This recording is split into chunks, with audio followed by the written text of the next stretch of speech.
ಜನ ಇವಾಗ ಶ್ರೀಮಂತರು ಇಲ್ದಿರೋರು ಈ ಆಟ ಆಡಿ ಮುಂದೆ ಬಂದು ಚೆನ್ನಾಗಿ ದುಡ್ಡು ಮಾಡ್ತಾ ಇದ್ದಾರೆ.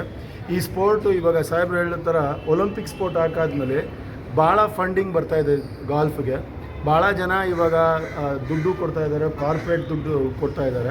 ಆ್ಯಂಡ್ ಈ ಟೂರ್ನಮೆಂಟ್, ಈ ಗವರ್ನರ್ಸ್ ಕಪ್ ಟೂರ್ನಮೆಂಟು, ಅವ್ನ ಬಾಲ್ ಎತ್ತಾ ಇದ್ದ, ಕ್ಯಾಡಿ ಬ್ಯಾಗ್ ಎತ್ತಾ ಇದ್ದಾನು. ಇವಾಗ ಅವನು ಮೇಯ್ನ್ ಟೂರ್ನಮೆಂಟ್ ಗೆದ್ದು ಪ್ರೊಫೆಷ್ನಲ್ಗೆ ಹೋಗ್ತಾ ಇದ್ದಾನೆ. ನಮ್ಮ ಕ್ಲಬ್ಬಿಂದ ಭಾಳ ಸಹಾಯ ಕೊಡ್ತಾ ಇದ್ದೀವಿ. ನಮ್ಮ ಕ್ಯಾಡೀಸ್ಗೂ ಈ ಕ್ಲಬ್ಬಿಂದ 1 crore ಟ್ರಸ್ಟ್ ಅಂತಿದೆ.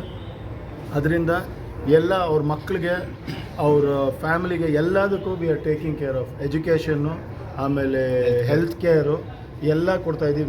ನಮ್ಮಲ್ಲಿ ಇಲ್ಲಿ ಯಾರ್ಯಾರು ಕೆಲಸ ಮಾಡ್ತಾಯಿದ್ದೀವಿ, ಬರೀ ಕ್ಯಾಡೀಸ್ ಅಲ್ಲ, ನಮ್ಮ ಸ್ಟಾಫ್ಗೂ ಅಷ್ಟೇ, ಅವ್ರ ಮಕ್ಕಳು ಎಲ್ಲ ಎಜುಕೇಷನ್ ಕ್ಲಬ್ಬೇ ನೋಡ್ಕೊಳ್ಳುತ್ತೆ. ಸೊ ಇದು ಭಾಳ ಹಳೆ club sir, 150th year club, 150 yearsಯಿಂದ ಇದೆ. ಲಾಸ್ಟ್ 5-6 years 10 yearsಯಿಂದ we are taking care of everybody who comes here. ಯಾರ್ಯಾರು ಇಲ್ಲಿ ಬರ್ತಾರೋ ಅವರಿಗೆ ಒಂದು ಆಡಬೇಕು ಅಂದರೆ ಕೋಚಿಂಗ್ ಕೊಡ್ತೀವಿ, ಮಿಕ್ಕಿದ ಮಕ್ಕಳಿಗೆ ಸ್ಕೂಲ್ ಎಜುಕೇಷನ್ ಕೊಡ್ತಾಯಿದ್ದೀವಿ, ಅವ್ರಿಗೆ insurance, health insurance, life insurance ಎಲ್ಲ ನೋಡ್ಕೊಳ್ತಾ ಇದ್ದೀವಿ.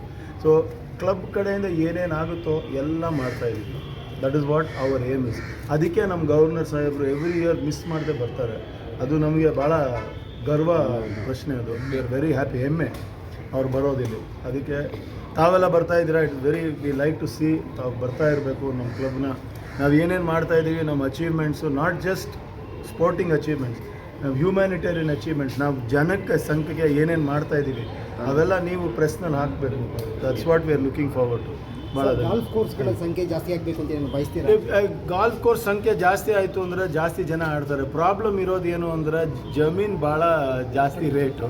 ಆ್ಯಂಡ್ ನೀವು ಹೊರಗಡೆ ಹೋದರೆ, ದೂರ ಹೋದರೆ ಜನ ಬರೋದಿಲ್ಲ, ಅವ್ರ ಕೈನಲ್ಲಿ ಸಸ್ಟೇನ್ ಮಾಡೋದಿಲ್ಲ. ಆ್ಯಕ್ಚುಲಿ ಗಾಲ್ಫ್ ಕೋರ್ಸ್ ನೀವು ನಮಗೆ ಖರ್ಚು ಜಾಸ್ತಿ, ವರಮಾನ ಕಮ್ಮಿ. ಕೇವಲ ಕೊಡಗು, ಚಿಕ್ಕಮಗಳೂರಲ್ಲಿ ಮಾತ್ರ ನೀವು ಇದು ಗಾಲ್ಫ್ನ ಡೆವಲಪ್ ಮಾಡ್ತೀವಿ, ಬೇರೆ ಕಡೆನೂ ಕೂಡ ಇಲ್ಲ ಸರ್. ಬೆಂಗಳೂರಿನಲ್ಲೇ 4-5 ಕೋರ್ಸ್ ಇದೆ. ಆರ್ಮಿನವ್ರದ್ದು ಜಾಸ್ತಿ ಇರೋದು, ಇಂಡಿಯಾನಲ್ಲೇ ಜಾಸ್ತಿ ಇರೋದು ಆರ್ಮಿನವ್ರಿಗೆ. ನಮ್ಮದು ಸಿವಿಲಿಯನ್ ಕೋರ್ಸಸ್ ಕಮ್ಮಿ ಇದೆ.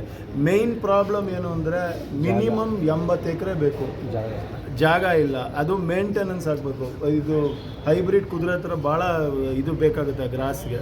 ಸೊ ದುಡ್ಡು ಇರಬೇಕು, ಪ್ಲಸ್ ಕೋಚಿಂಗ್. ನಮ್ಮ ಥರ ಇವಾಗ ಈ ವರ್ಷ ನಾವು ಒಂದು ಅಕಾಡೆಮಿ ಮಾಡಿದ್ದೀವಿ. ಆ ಅಕಾಡೆಮಿಯಿಂದ ನೀವು ನೋಡ್ತೀರ ಒಳ್ಳೆ ಪ್ಲೇಯರ್ಸ್ ಬರ್ತಾರೆ. ಈ ಎಲ್ಲರೂ ಸೂಟ್ ಹಾಕ್ಕೊಂಡಿರೋರು ಎಲ್ಲರೂ ಟಾಪ್ ಪ್ಲೇಯರ್ಸ್. ಅದಕ್ಕೆ ನಾವು ಎಲೆಕ್ಷನ್ ಗೆದ್ದಿರೋದು. ನಮಗೆ ಇಲ್ಲಿಂದ ಮುಂದೆ ಹೋಗಬೇಕು, ಇಂಡಿಯಾಗೆ ಆಡಬೇಕು ಅಂತ ಓಪನ್ ಟೂರ್ನಮೆಂಟ್ ಗೆಲ್ಲೋರು ಆಲ್ಮೋಸ್ಟ್ ಇಂಡಿಯಾ ಪ್ಲೇಯರ್ಸ್ ಇದ್ದಾರೆ. So this club is famous. 150 ವರ್ಷ, one of the oldest clubs.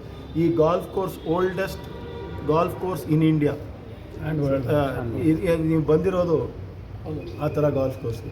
ಸರಿ, KGF ಗಾಲ್ಫ್ ಕೋರ್ಸನ್ನು ರೀಜನರೇಟ್ ಮಾಡೋಕ್ಕೆ ಏನೇನು ಪ್ರಯತ್ನಗಳು ನಡೀತಾ ಇದೆಯಾ? KGFನಲ್ಲಿ ಇನ್ನೊಂದು ಗಾಲ್ಫ್ ಕೋರ್ಸ್ ಜಿಯಾನ್ ಅಂತ ಬಂದಿದೆ, ಅವರು private golf course. KGF golf course ಮಾಡೋಕ್ಕೆ ಜನ ರೆಡಿಯಾಗಿದ್ದಾರೆ. ಗೌರ್ಮೆಂಟ್ ಸರ್ಕಾರದಲ್ಲ ಜಮೀನದು, ಡಿಸಿಷನ್ ತೊಗೊಂಡಿಲ್ಲ, ಜನ ರೆಡಿ ಇದ್ದಾರಲ್ಲ ಹಾಕೋಕ್ಕೆ. KGF ಟೀಮ್ ಬರುತ್ತೆ ನಮ್ಮ ಜೊತೆ. 125 ವರ್ಷ ಅವ್ರ ಮೇಲೆ ಇಂಟರ್ ಕ್ಲಬ್ ಮ್ಯಾಚ್ ಆಗಿದೆ. ಅವ್ರು ಬರ್ತಾ ಇರ್ತಾರೆ ಇಲ್ಲಿ, ನಾವು ಹೋಗ್ತೀವಿ, ಅವರು ಬರ್ತಾರೆ.